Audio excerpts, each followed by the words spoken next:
Sir, Rajasthan में कुछ दिन बाद मतदान है, किस तरह की स्थिति वहाँ पर देख रहे हैं?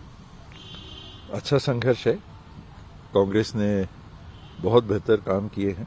अनेक नई और दूरगामी जनहितैषी योजनाएं लागू की हैं।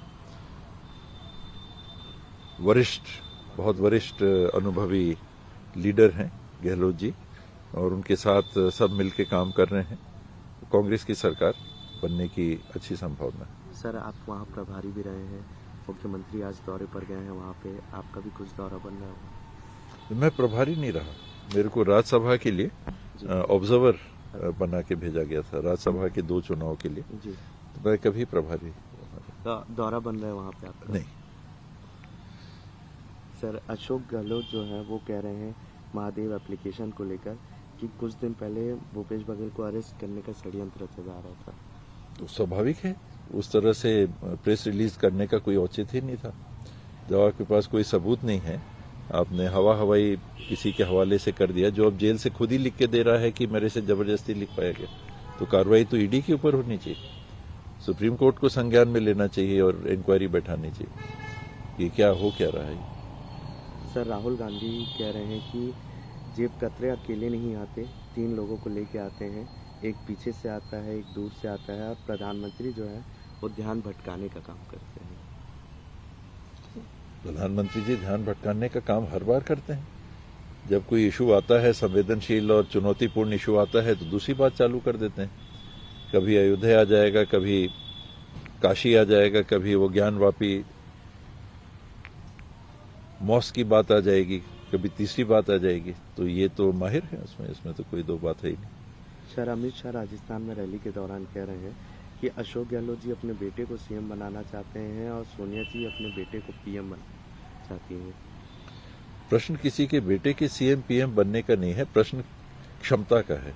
जो क्षमतावान होगा उस जगह पे पहुंचेगा। पहले अमित शाह जी ये तो बताएं, बीसीसी का अध्यक्ष कौन बना, कैसे बना, उनमें कौन सी विशेष क्षमता थी? मैंने तो क्रिकेट से जुड़ा हुआ उनका नाम ही कभी नहीं सुना था। तो अमित शाह जी के बेटे बीसीसीआई के पद में कैसे आए? पहले उसका देश को जवाब दे दे, फिर दूसरों के लिए पूछे। सर, क्रिकेट की बात की आपने, लगातार विश्व कप जो भारत हारा है उसको लेकर बयानबाजी भी हो रही थी, राहुल जी ने भी कुछ बोला था। वहीं हेमंत बिस्व शर्मा ने बोला है उस दिन इंदिरा गांधी की जयंती भी थी, इसलिए जो है वो भारत विश्व कप हारा है फाइनल में। देखिए, हमारी टीम रन नहीं बना पा रही थी।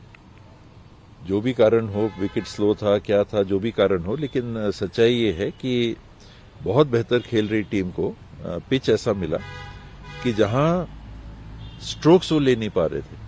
और सेकेंड इनिंग में जो टीम उतरती है, ये अमूमन देखा गया है कि ऐसे फॉर्मेट में उनको इनिंग पेस करके रन बनाना तुलनात्मक बहुत आसान हो जाता है। जब आपको मालूम है कि टारगेट ये है, तो अमूमन आप देखिएगा कि जो सेकंड बैटिंग करती है वो टीम जीत लेती है।